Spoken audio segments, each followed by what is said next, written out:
أشار فابريزيو رومانو خبير سوق الانتقالات في أوروبا إلى أن الإسباني سيرجيو راموس يفاضل حاليا بين ثلاثة خيارات قبل انطلاق الموسم الجديد، ولم يحسم المدافع المخضرم وجهته المقبلة خلال فترة الانتقالات الصيفية الجارية.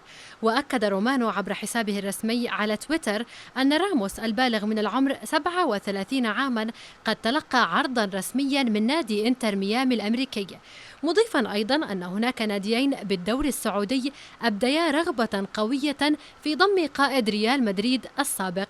ويبقى سيرجيو راموس متاحا كصفقة انتقال حر هذا الصيف بعد انتهاء تعاقده مع باريس سان جيرمان في حزيران الماضي بعد موسمين قضاهما مع الفريق.